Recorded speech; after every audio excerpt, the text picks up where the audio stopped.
بسم اللہ الرحمن الرحیم۔ ناظرین، وی لاگ نمبر 288 288 اور آج پہلی قسط ہے اور پیج ہے 242، معارف القرآن جلد 2، سورت آل عمران نمبر 3 اور آیت نمبر ہے 175۔ ناظرین، روزانہ کی بنیاد پر ہم آپ کے سامنے رکھ رہے ہیں قرآن کریم کا ترجمہ، تشریح، تفسیر اور تلاوت کلام پاک۔ ناظرین، اس کتاب کا ٹائٹل ہے معارف القرآن جلد 2، سورت آل عمران سے لے کر سورت النساء تک، پارہ نمبر 3 کا رکوع نمبر 9 سے لے کر پارہ نمبر 6 کا رکوع نمبر 4 ہے، اور رائٹر ہیں اس کتاب کے حضرت مولانا مفتی محمد شفیع صاحب عثمانی رحمۃ اللہ علیہ، مفتی اعظم پاکستان۔ نحمده ونصلی علی رسولہ الکریم، بسم اللہ الرحمن الرحیم۔ قال النبی صلی اللہ علیہ وسلم خیرکم من تعلم القرآن وعلمہ، بہترین لوگ وہ ہیں جو خود بھی قرآن پڑھیں، دوسروں کو پڑھائیں، سکھائیں اور لکھائیں۔ آگ ہے اولاد ابراہیم ہے، نمرود ہے، کیا کسی کو پھر کسی کا امتحان مقصود ہے۔ آگ ہے اولاد ابراہیم ہے، نمرود ہے، کیا کسی کو پھر کسی کا امتحان مقصود ہے۔ کیوں تعجب ہے میری سیرا نور دی پر تجھے، یہ تگا پوئے دم زندگی کی ہے دلیل۔ وہ نمود اختر سیماب پاہنگام صبح، یا نمایاں بام گردوں سے جبیں جبرائیل۔ وہ سکوت شام صحرا میں غروب آفتاب، جس سے روشن تر ہوئی چشم جہاں بین خلیل۔ یقول المرء فائدتی و مالی و تقوی اللہ افضل مستفادا، یعنی لوگ اپنی دنوی فائدے اور مال کے پیچھے پڑے رہتے ہیں، حالانکہ تقوی سب سے بہتر سرمایہ ہے۔ دوسری آیت میں اس جہاد کے لیے بڑھنے والے صحابہ رضوان اللہ اجمعین کی مزید توصیف و تعریف اس طرح کی گئی ہے: الذین قال لهم الناس ان الناس قد جمعوا لکم فاخشوہم فزادہم ایمانا، یعنی یہ وہ حضرات ہیں کہ جب ان لوگوں نے کہا کہ تمہارے خلاف دشمنوں نے بڑا سامان اکٹھا کیا ہے، ان سے ڈرو، جنگ کا ارادہ نہ کرو۔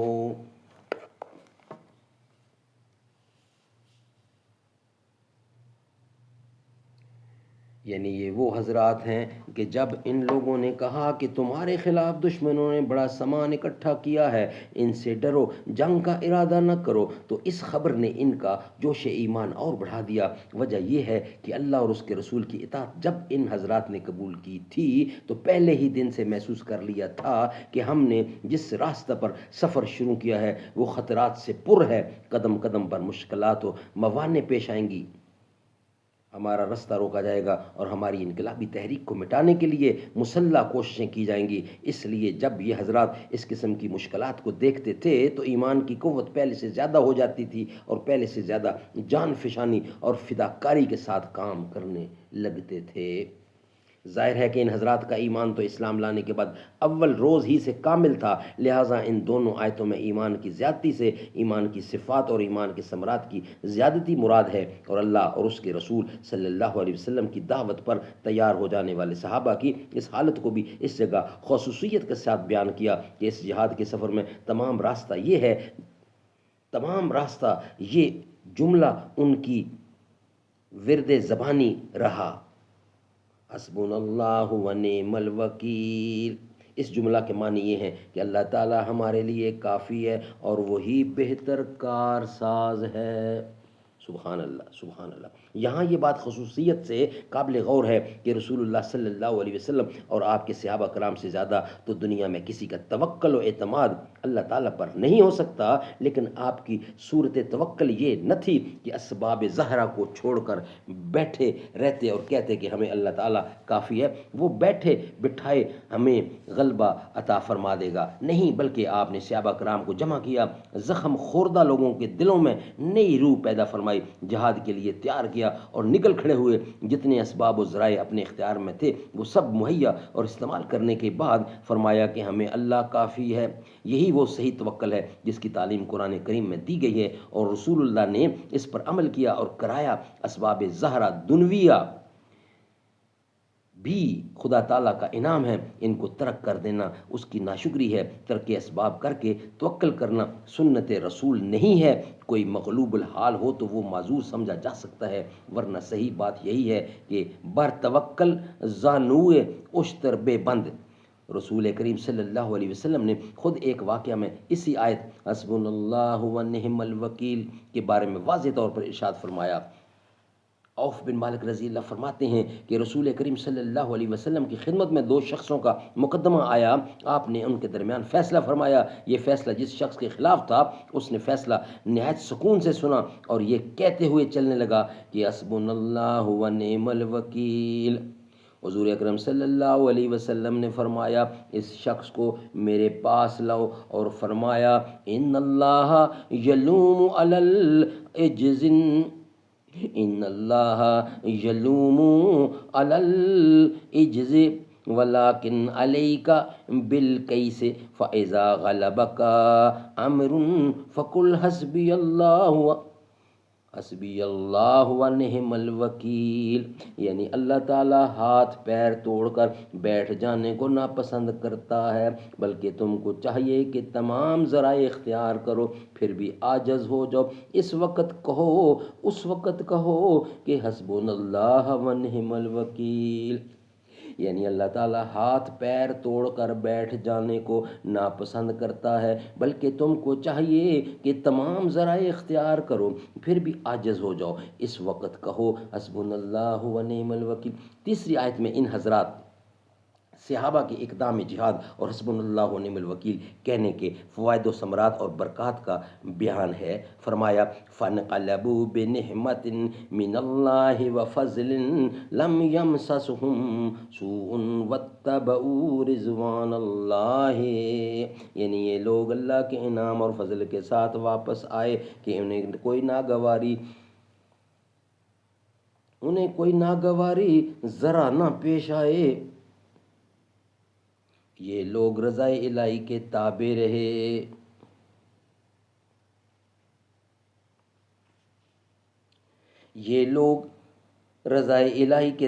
رہے. اللہ تعالیٰ نے ان حضرات کو 3 نعمتیں عطا کی. پہلی نعمت تو یہ کہ کافروں کے قلوب میں رعب و ہیبت ڈال دی اور وہ لوگ بھاگ گئے، جس کی وجہ سے یہ حضرات قتل و قتال سے محفوظ رہے. اس نعمت کو اللہ تعالیٰ نے نعمت ہی کے لفظ سے تعبیر فرمایا ہے. اور دوسری نعمت اللہ تعالیٰ نے یہ عطا فرمائی کہ ان حضرات کو ہمراہ الاسد کے بازار میں تجارت کا موقع فراہم کیا، موقع ملا اور اس مال سے منافع حاصل ہوئے. اس کو لفظ فضل سے تعبیر فرمایا ہے.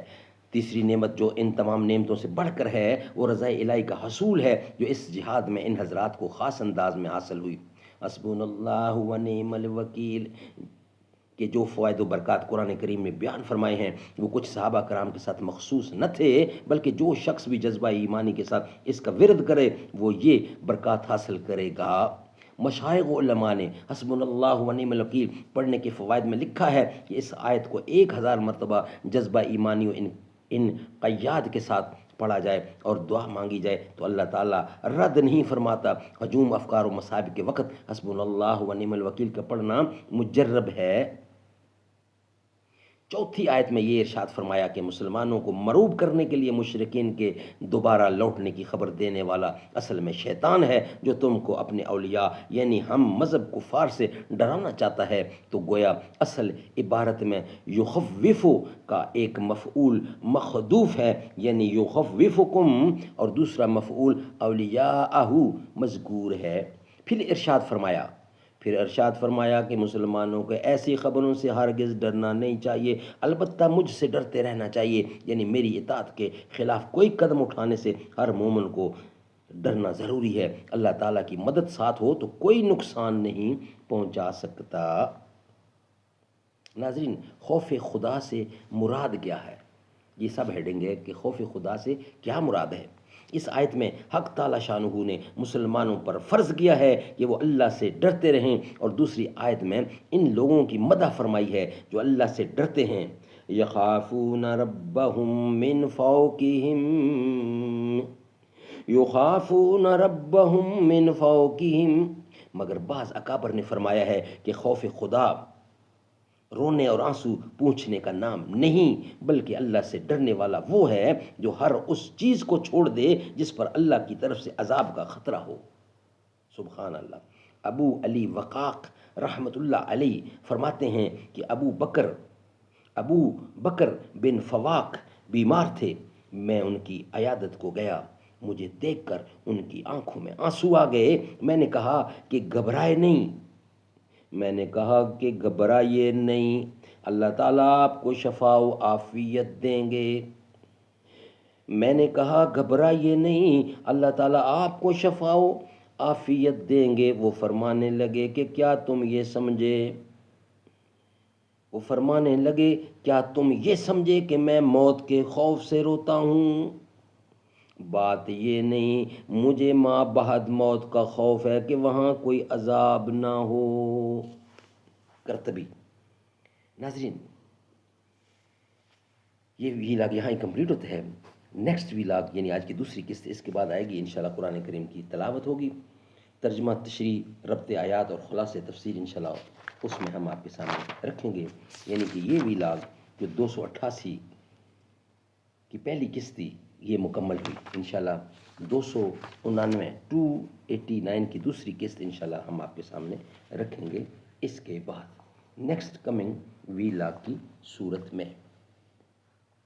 محبوب کی محفل کو محبوب سجاتے ہیں، محبوب کی محفل کو محبوب سجاتے ہیں، محبوب کی محفل کو محبوب سجاتے ہیں، آتے ہیں وہی جن کو سرکار بلاتے ہیں، آتے ہیں وہی جن کو سرکار بلاتے ہیں، وہ لوگ خدا شاہد قسمت کے سکندر ہیں جو سرور عالم کا میلاد مناتے ہیں، وہ لوگ خدا شاہد قسمت کے سکندر ہیں جو سرور عالم کا